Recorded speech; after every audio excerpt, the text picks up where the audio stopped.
Yolanda White. And I'm Rochelle Truby. And Margot Evans. And we are Three Black Girls Talking. Today we're going to talk about something serious.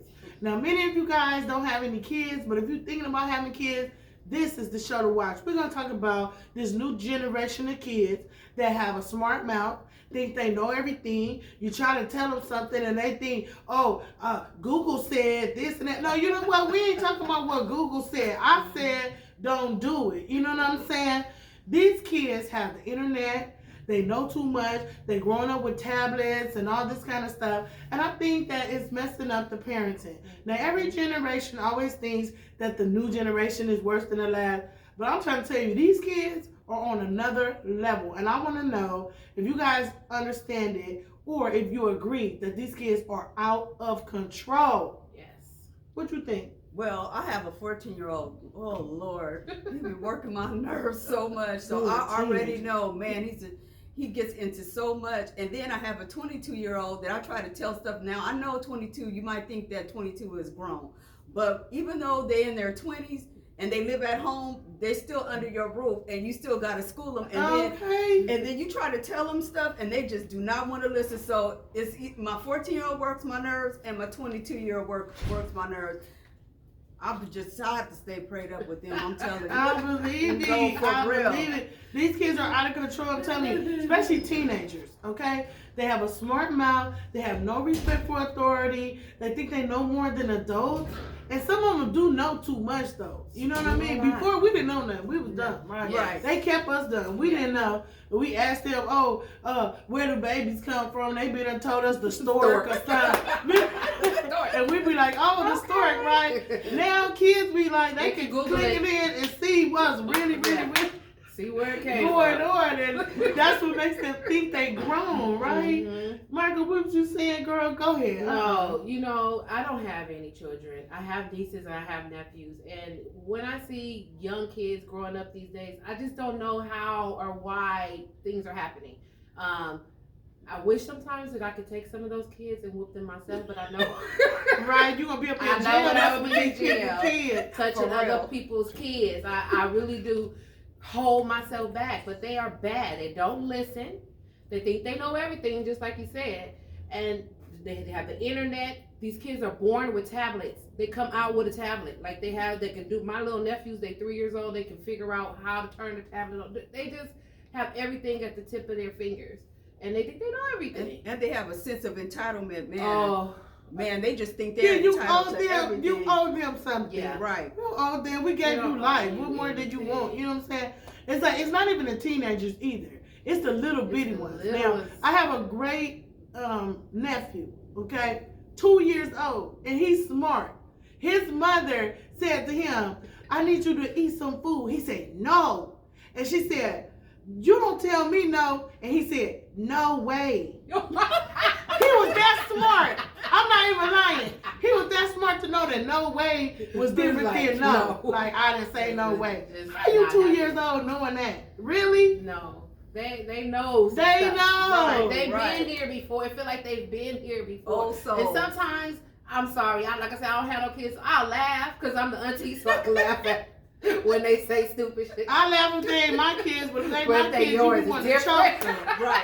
Like, who you talking to? Okay. And then when it's not your kid, like say if you're out on the bus, I don't catch the bus, but if you're on the bus or in the market or this and that, these kids, they be cursing and doing stuff. Disrespectful right in front of people. In our day, we saw an older lady, even if we was cursing with our little friend, we'd be quiet. Well, that's Miss so-and-so, out of respect. They don't care. They still going on, blah, blah, blah, MF so-and-so, blah, blah, blah, talking on crazy. Yeah. And then if you try to say something to them, excuse me, young man, you need such a, they curse you out. Right. Ready to box. Oh, you gonna get cursed out. You know what I mean? You gonna catch a case. Yeah. And it's serious because these kids are doing adult crimes. Mm-hmm. They going to jail for adult crimes. You know, they robbing, stealing, raping, pillaging. I'm talking about really murders.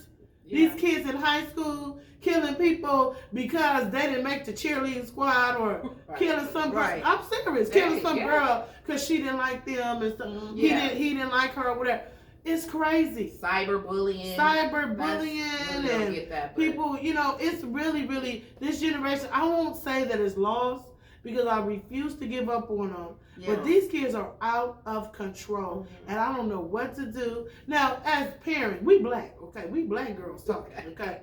So it's a different thing with us because we're going to knock somebody out when they, get out of hand with us. But these other people and their kids, the way they're raising them, is making the generation just out of control. Because we can't put our hands on other people's kids. Back in the day, we could. Back in the day, you would get whooped by the neighbors and your mama too when you got home if they told, Miss Jenkins or whoever it was whooped you because you said something smart to her. You was going to get another whooping when you got home. Now you put your hands on somebody's kids, it's going to be a problem. And if you put your hand on your own kids, they coming for you. Right. That you hit somebody, time out. No, we won't do all that time out. No. Time out was the break we took between whooping somebody, but you know what I'm saying? That was the time out we took, and that was it. Right. But it's different now. It's different. So I don't know what this new generation is going to do, but if these young people are the ones that's going to be raised or running our country, I'm worried. I'm very worried. Half of them, I'm not trying to be funny, and I'm saying they half of them can't read. Right. Half of them not passing their classes. No. But they know every word to every rap song in the history of the earth. But they can't tell you what a parallelogram is. You know what I'm saying? Right. They don't know what a parallel line is, though. You know what I mean? 2 + 2 or something. You ask them that, they looking at you like you crazy. Okay, Rochelle, what you think is a solution or how we should start dealing with these kids? I think a lot of times is we need to spend more time with our children.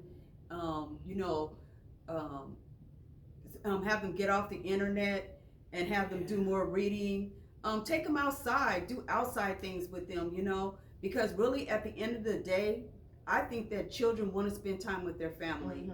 If you ask a child, if you want to spend time with your parents or your family and do things, or if you want to go play the game, they're going to want to spend time with their family. We need to spend more time with our family, get them in church and just really spend time with them. That's what I think. What you think, Marco? I agree with spending time with your children. All they do now is play the video games. They're for hours, 8 hours a day. They're sitting there playing video games. And if you spend a little bit more time with them. I know when I was younger, my parents spent a lot of time with us. We had video games, but they spent a lot of time with us. They took us out and did things, and we enjoyed that. And those are the things that we remember. Memories. I don't remember playing a video game, even though I had it, but I remember going camping. I remember going to the beach and doing stuff with my mom and dad. Yeah, we did too. We had a big family. And also for those guys out there who are not regular fathers, who are weekend dads, maybe you have every other weekend, remember that having a father in your life makes a difference. Don't think that just because you only have the person on weekends that your content or time with that child doesn't matter. We need to have those fathers to be more active with their daughters and those fathers to be more active with their sons. With in between, just because it's not your weekend don't mean you can't call. Right. You got a telephone, you got an internet, you got whatever, and that's how they communicate anyway. Right. Texting and hey son, great job on your game. Son, I'm thinking about you, I love you. What are you doing? Right. How's your grades today or whatever? They love that type of attention, and why not have them get it from you? Okay. Yeah.